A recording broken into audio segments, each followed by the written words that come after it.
Hey everybody, it's I Want to Be Retro. Today we're going to take a look at running the Dashy application dashboard on Windows. To begin, download the latest release of Dashy from GitHub, then navigate to the Node.js download site and download the latest release of Node.js 18. With the downloads completed, navigate to the download location and launch the Node.js installer.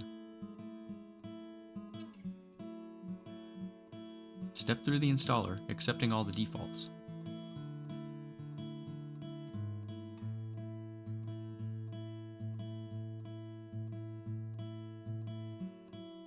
Extract the downloaded dashy.zip file.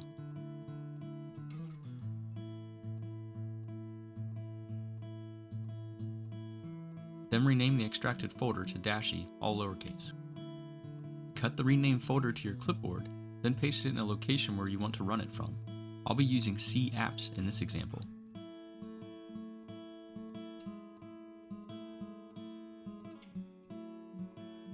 Launch command prompt as administrator by clicking on the Start button, searching CMD, and selecting the option to run as administrator.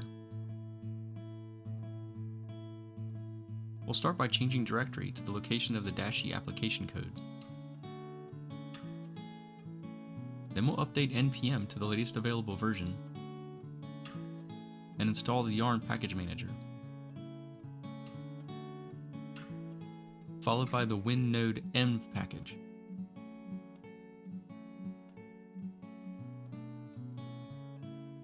We'll run the yarn install command to install the dependencies required to run Dashy. We'll create a backup copy of the .m file.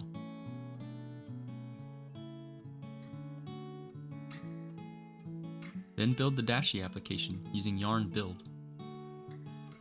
Once the build process completes, we'll temporarily run the Dashy dashboard by running yarn start. If prompted, allow Node.js network access. Open a web browser and navigate to the DNS or IP address of the host, :4000. We now have Dashy up and running. Let's take it a step further and have it start when the system boots up. Back in the command prompt, press Ctrl-C to kill the running Dashy process. Copy the start Dashy commands from the video description and paste them in a new text file.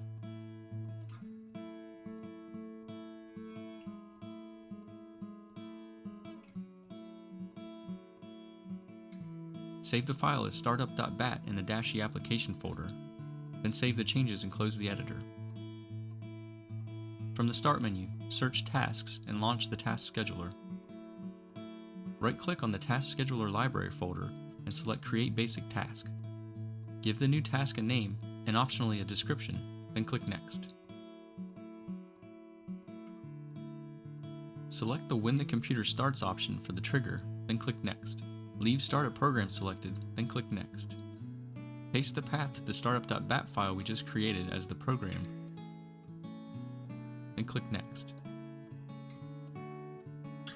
Check the box to open the Properties dialog, then click Finish. In the Properties dialog, click the Change User or Group button, then enter System and press Enter. Check the box Run with Highest Privileges, then click OK. Right-click on the newly created task and select Run. Back in the web browser, refresh the Dashy tab to verify that it's back up and running. Welcome to the Dashy application dashboard, running natively on your Windows device.